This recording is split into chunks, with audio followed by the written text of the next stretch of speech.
Joe, let's get into it. Our power rankings of week 5 are here. Who are your top 12? All right. Number 1, I have Miami. Number 2, I said I'd move them up, and I did. Number 2, Ohio State. Number 3, Oregon. 4, Georgia. 5, LSU. 6, Penn State. 7, Florida State. 8, Indiana. 9, Tennessee. 10, Texas Tech. 11, Alabama. 12, Oklahoma. All right, for my top 12 here, 1 through 12, I have Ohio State, Oregon, Georgia, LSU, Miami, Penn State. That's 1 through 6. Sorry for all those on the audio. At 7, Florida State. At number 8, Tennessee. Number 9, Indiana. Number 10, Texas A&M. Number 11, Texas Tech. And number 12, the University of Oklahoma. Joe, I know exactly where you want to go. You're going to be mad at me over my thoughts on the University of Miami and not having them at number 1. Go ahead and start screaming at me. Okay, so I just want to bring up why I have them at number 1.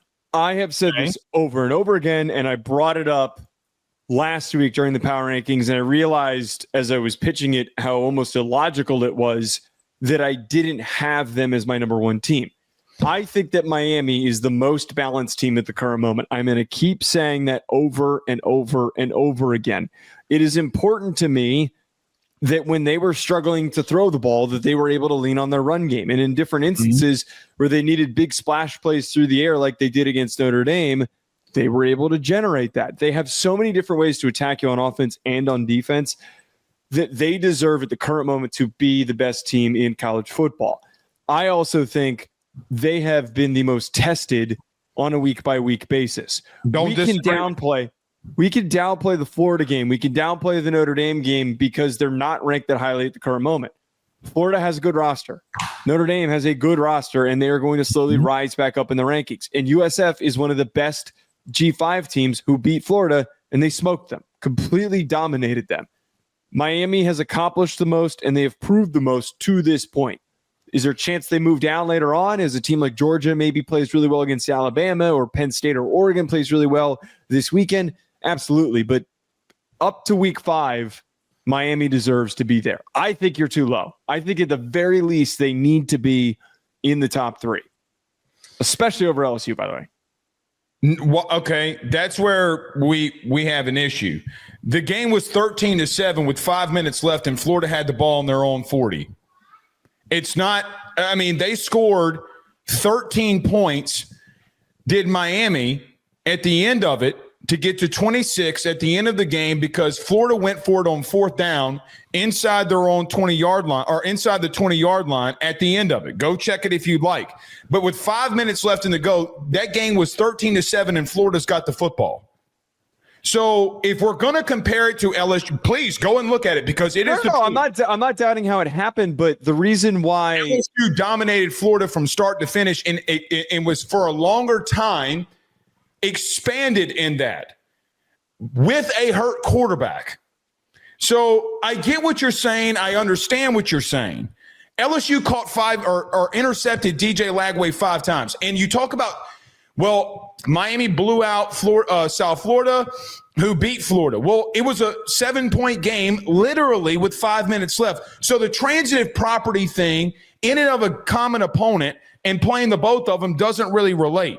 Well, yeah, exactly. My point is that we shouldn't compare how they beat Florida. That doesn't apply to this. But that's my point. If I'm going to look and have to split hairs, one team intercepted 5 passes and had a hurt quarterback. The other did not have a hurt quarterback and could not throw the football. One team had a hand tied behind their back, while the other one did not. Lagway threw less passes against Miami. Yeah, because so there were less opportunities. They're also 2 very different defenses, and LSU has obviously a lot better at turning the ball over. But Blake, I'm literally talking about the structure of these 2 teams and how they have won to this point. Just overall, but I have issue with the offensive line inconsistencies with LSU, and I have issues with the run game inconsistencies for LSU. Defensively, it's even. Maybe LSU is a little bit more explosive and dangerous in their secondary, but offensively, Miami's the better team at this point. It's crazy to say that when the score is a 6-point game with 5 minutes left. and LSU had already been separated. I don't think that specific point really proves that LSU is better than Miami. It doesn't prove that they're worse. It doesn't prove that they're better. So when I look at a team that had 5 interceptions and completely exposed a team, which Miami benefited off of, and you couldn't separate when LSU could, that's the questions that I start asking. I also, for me, and I know that you're going to disagree with this, we disagree with this every week. Are you taking Oregon or Miami on a neutral field today? I'm taking Miami. Okay, I disagree. See, and I disagree with that. I'm taking Oregon. I'm also taking Ohio State. I'm also taking Georgia. I'm also taking LSU. So again, we're splitting hairs over Miami of me having them in the top 5, which I'm going to get a lot of ridicule behind this, even though I have them in the top 5, which is absolutely bonkers that I am going to take the ridicule, even though I have them in the top 5 in these comments. I look at power rankings of if you played in Omaha, Nebraska tomorrow, who am I going to pick to win? Who am I going to pick to win? When I have to split hairs, then we get to splitting hairs. But here's the thing, though. I'm not splitting hairs. I think that there is a noticeable difference between LSU and Miami at the current moment. Sounds good. One had a hurt quarterback that they did not throw the ball on. Forget how they both played against Florida. Let's forget that for 2 seconds. They both won confidently and played really good on defense. I think that you have Miami that high because they beat a flawed Notre Dame team. No, that has nothing to do with it. But seriously, it has zero to do with it. I respect a good team. Blake, can we be honest with ourselves at the current moment? I thought you were going to start yelling at me. No, because I don't think start yelling at me. It doesn't have anything to do with what we're talking about. Blake, if we're comparing the two, one team has more question marks than the other. What are the question marks for Miami when I can clearly identify LSU's? You have not gone on the road. Joe, they've been at home. And by the way, they have one game in the next 20 days. You want to talk? I get that you talk about schedule.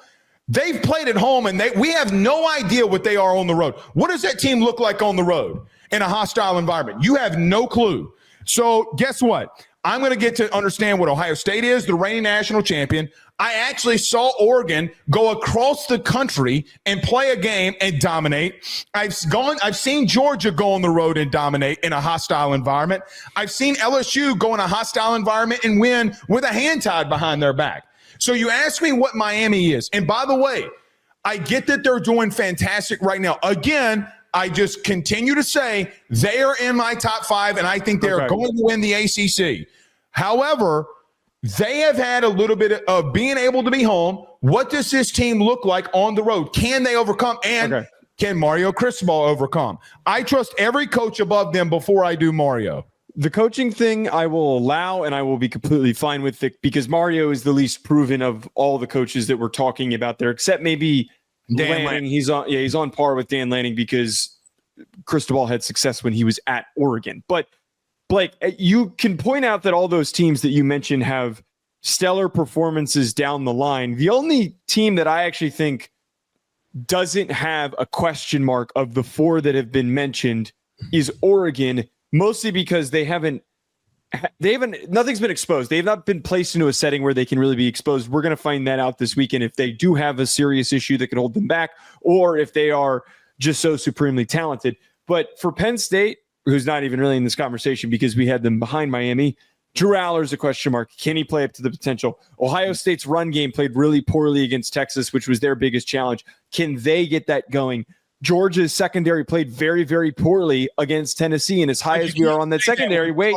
As much as we can sit here and say that their secondary is going to be fine, they still gave up a lot of big plays to Joey Aguilar in Tennessee, which could happen later on in the season. And to LSU's point, their run game and offensive line and offense overall has been very inconsistent to the point where Brian Kelly's getting worked up in press conferences when he's asked about it. And Joe, you literally had a Miami defense who, by the way, was missing their best player in Caleb Banks, and you couldn't throw the football. With all due respect, let's not act like the best team that they played in Florida defensively. I'm not saying Notre Dame's not the best overall team, but the best defense that they faced, they could get nothing going through the air. We saw a chink in their armor. I don't think that is a chink in their armor, Blake. Joe, they couldn't get separation. That wide receiver room could not get separation. Are we just going to discount and ignore my whole point that I've been talking about with this team? And you agreed with me when I brought it up during the Miami recap segment against Florida that a good team is going to be able to turn to something else to produce production. They ran the ball dominantly. Hold on. In the context that you just laid out, you gave a chink in the armor for all the teams that are in the top 5 that we have. Miami's got a chink in the armor that they showed last week too. That if it was raining, it was wet. Like, are we just going to remove that?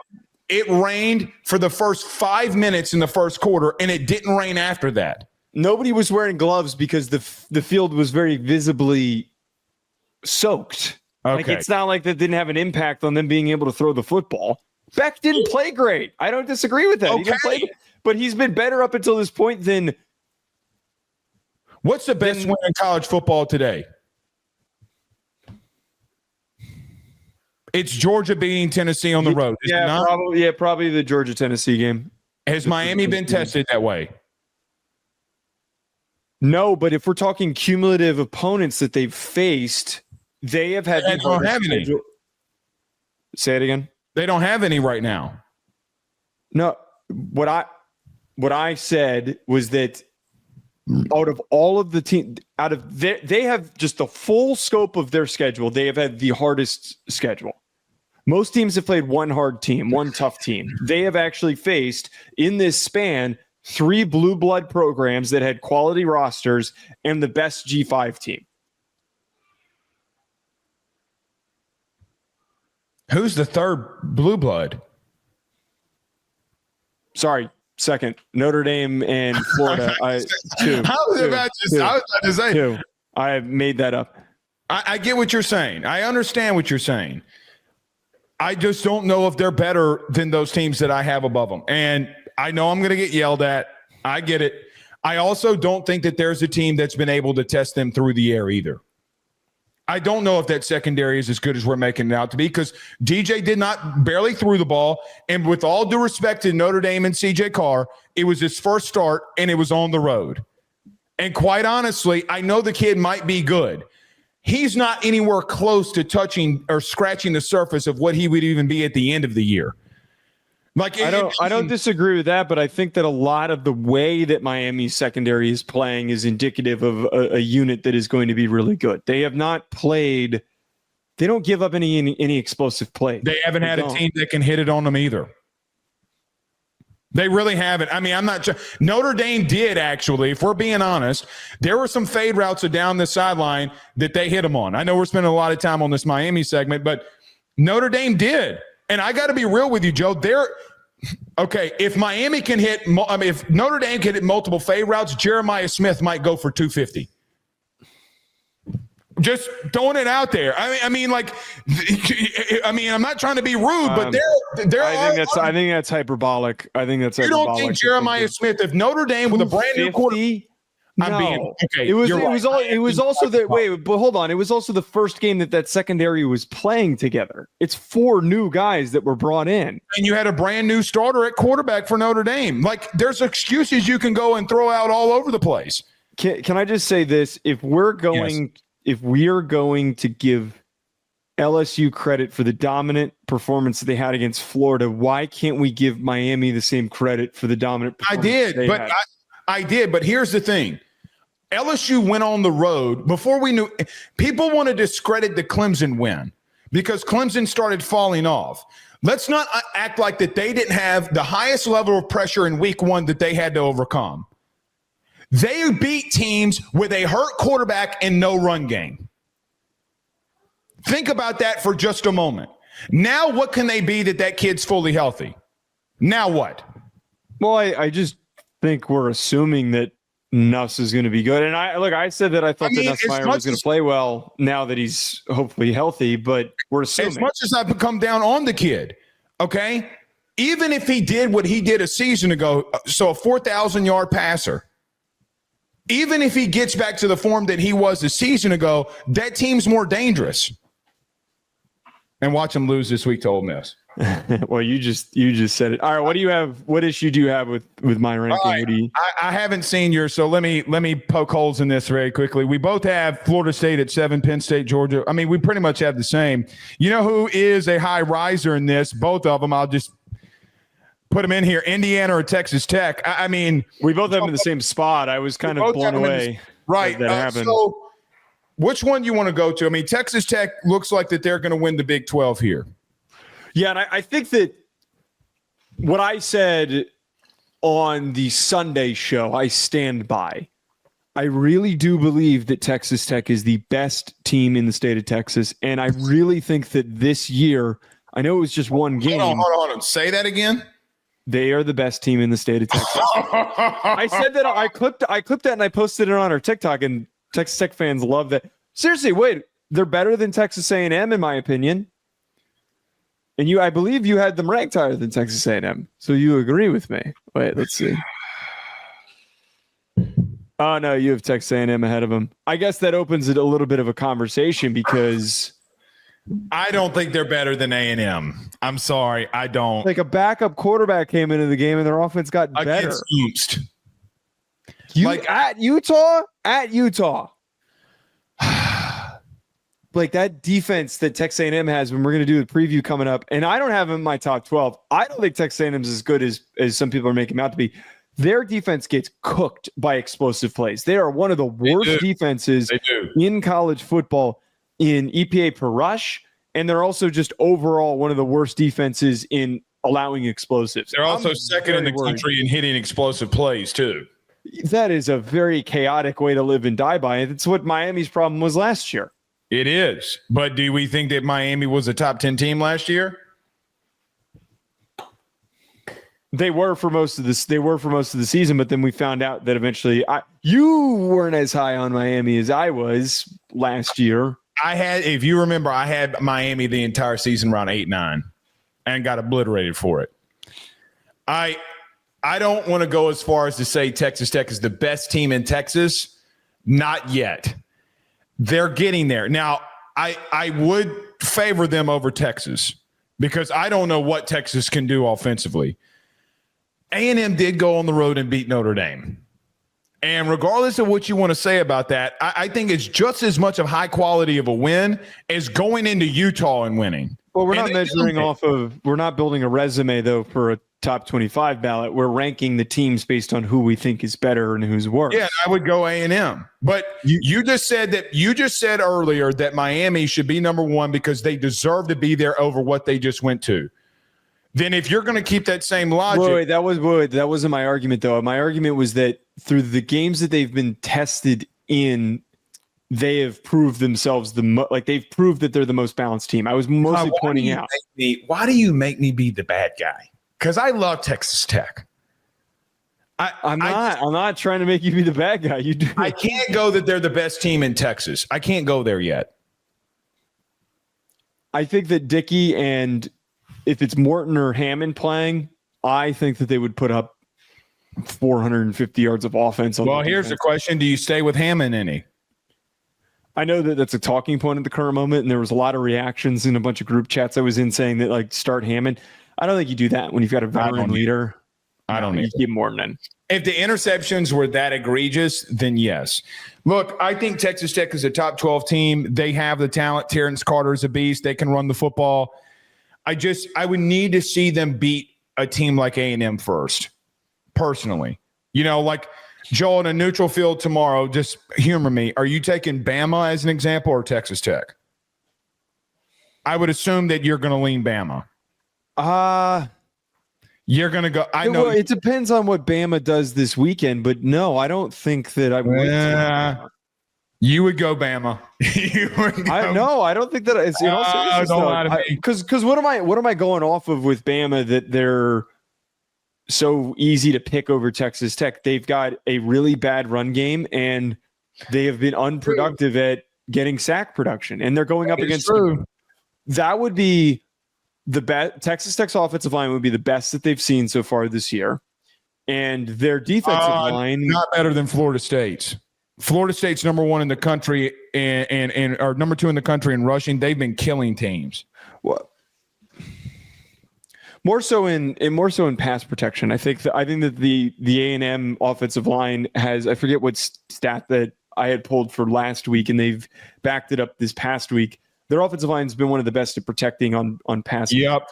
But the other part about this too is if you watch one in the first in the country and not allowing sacks, by the way. I think that's what the stat was. It was somewhere in that range. Regardless, they're in the top 10 in sacks allowed to this point. I also would argue that pass rush that they have with Romello Height and with David Bailey would be able to get home on Ty Simpson. Well, and to your point, I do think that Georgia wins because I don't think Proctor is going to be able to hold up. Okay, that's fair. That's fair. Look, Texas Tech is probably going to win the Big 12. I believe in them. I think they're the most talented team in the Big 12, and they're a high riser here. Joe, any thoughts on Indiana cracking our top 12? Yeah, I was kind of thinking about this as we're opening up this conversation. Wonder what their ceiling is, because I don't really know how to contextualize the Illinois win. It was incredibly impressive and dominant, but I have no idea. And they do that on Iowa this week. Right. That's one of my favorite bets on FanDuel, by the way. I think it's 7.5 at the current moment. I am taking them to cover that 7.5 in a heartbeat. They're not going to be able to keep up. But this is my point, though, is that if Illinois ends up being 6-5 this year and they end up being wildly overrated, that explosive victory is like all the explosive victories that they had last year that we discredited. When they play Oregon and Penn State, I think for them to stick or at least move into the top 5, they're going to need to beat one of those teams. That has to happen. It's hard to measure them. Well, and here's the thing. A lot of people thought that Illinois was going to be a top, I don't want to say top contender, but a team that could battle for that 4th, 5th spot in the Big Ten. Then Indiana completely blew them out. And here's the question, and I asked myself this today. Are we overreacting to Indiana? No. I don't think that we are. It's not like they won by 10 points. They won by 53. I don't think there's a lot to overreact to. I get that, but how far is the gap between Ohio State, Oregon, and them? We're going to find Penn State. We're going to find that out. And as you mentioned, like context matters.